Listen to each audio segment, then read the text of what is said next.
Anyway, bakunzi ba diaspora mwenyewe twongeye kubasuhuza tuboneraho kubifuriza kugubwa neza. Ewana birabibyuya ne biba amaraso. Kuko tubonye yamve turako mbonye irimo irekura ibice byinshi. Ni iki gikurikirara? Mbonye no ku ruhande rwa Kishasa nabo bohereje generali muri Chopo ushinzwe gusenya FDLR, avuga yuko bagomba kurambika intwaro FDLR bagasubira iwabo iyo baturutse mu Rwanda. So reka tubyinjiremo turebe. Anyway, nabonye abantu bari abanyangora 600 baje gufasha Kishasa. Muribuka ko baje batwaye ibikoresho na za Sukhoi ziparitse za Bujumbura. So undercover afite hariya muri Bujumbura bari kumbwira yuko ndiyo barahari abanyangora sisa barahageze, si barwana baba bakora vaye Uvira, Bujumbura. So birira ku mafaranga bisanzwe bameze nk'abamonike ntibarwana, ariko tageti yabo ihari nizwi yo ku makuru ufite nuko bo baje hariya ari so ni Amerika ngo yabohereje, yabazanye hariya mu rwego. So yaravuga ati mwebwe mugende mube muri Uvira n'intwaro zanyu ntawe muzacokoza, twebwe dukurikirane, twe nk'Amerika dukurikirane ikibazo cya M23. Nitwumva mu bice twabasabye kuvamo hari aho yinangiye ikanga kuhava, tuzababwira mwegura intwaro mukubita umwanzi. So urumva rero ngo bari hariya kuri tageti. Gusa amakuru ahari nuko M23 nayo ibice byinshi iri kurekura, kandi bya bice yagiye ifata biyivunnye igatakaza abaturage.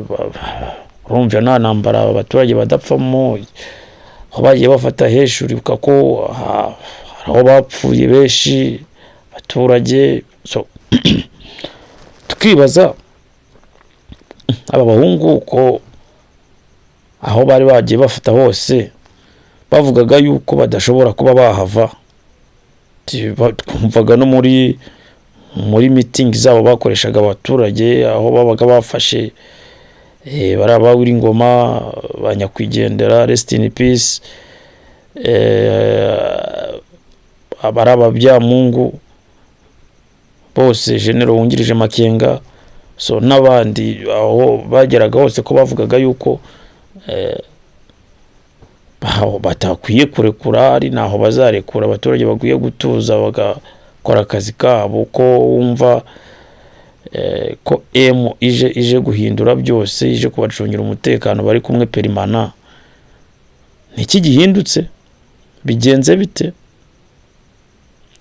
Ariko ngewe nyirizina nka Dias mwenyewe ufite ndakava nyinshi, ugerageza kwinjirira. Nge narababwiye ni kwicwa kwa Wiringoma rano urupfu rusobanuye ibintu byinshi cyane, kandi ntago Wiringoma yaba yarishwe na Tshisekedi, ntago bibaho. Niba abazungu ni ya Amerika, kuko bura bushobozi ntago Tshisekedi yes izo drone yazigira, ariko kuzirashisha kuriya ntago byakunda, ntabyo afite. N'abana afite bashobora bitirika wenze ari Amerika yakoreye muri Eric Place, kuko nuwabo barabacashuro. Ariko nyirizina FARDC nanjye ubwanjye bambona nase ntago ubwo bushobozi bwo gutinyuka yabushobora, cyangwa se bwo kumva yuko hari icyo yashobora byakunda. So ari nayo mpamvu Tshisekedi akunda ba mercenary, ari nayo mpamvu na Amerika ivuga ati dutabare mutoto wetu, ibintu nk'ibyo. So nkabona ko abazungu barakundirana na kare akantu kwa kwikiri yicaza hasi abazungu bagenzi babo, bishobora kuba yarabaye beef ku bazungu, wenza akaba aribo bamurangije. Ariko hakabamo akantu fellatasiyo ko kuvuga ese niba koko aribo bamwishe abo bazungu, kuko twari dusanzwe tubona M23 baza bakayikoramo akantu gatoya igahita ko yadvasinga vuba igakora ibintu bidasanzwe, ariko nyuma y'ibyo bitero nta kintu kidasanzwe nyine wavuga ngo M yakoze cyo kwihimura. So sibye bimwe twumvaga nyine bavuga ati habaye ibi nibi, ariko nabyo udafitiye fact. Urumva ubona ko découragement barayifite yahisiza. Bishoboka ko yari nka gasopo kuri Ngoma babahaye na message zageze kwa General Makenga, ibintu nk'ibyo ba Colonel Nanga baba babitsa andi ma message nabo bahawe ni bukuru,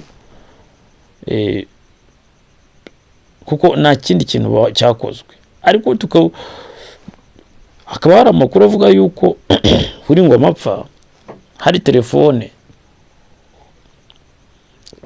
yaturutse USA muri White House yahamagara Chilombo imubwira ati tuza bwira abahungu bawe basubira inyuma, ba FARDC bawazarendo basubira inyuma, twebwe nka USA turimo turakurikirana ikibazo cyawe, kandi turizere tudashidikanya ko vuba aha Kongo Kinshasa igomba gukotorora uburasirazuba bwose bwa Kongo, ubutaka bwayo na santimetero nimwe ivuyemo buzajya kuri Kinshasa. So bibaye rero byarabayeho nkuko ibinyamakuru byinshi bigenda bibyandika, za New Times uburyo nabonye zagiye zibyandika. So birashoboka ko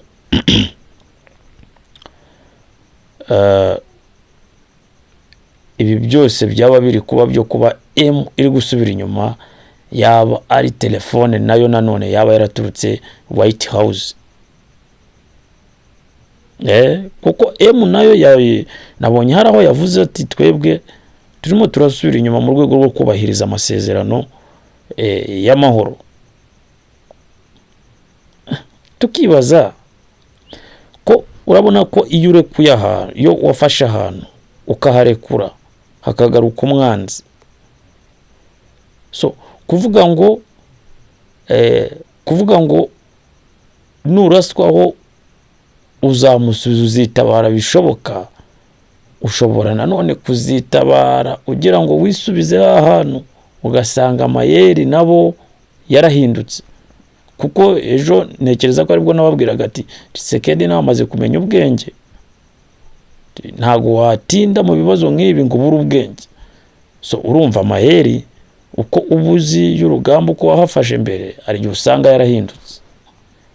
None turagira ubu turi muri dilemma, turimo turibaza how is it, eske nukuri ko M yabiri kugira ngo yubahirize amasezerano? Ni bivugwa se koko nyirizina ko yaba ari ugushaka kurekura prisanimetro yose yaba yarafashwe zikomekwa kuri Kongo, wenze ibyabo bigakurikirana binyuze mu biganiro?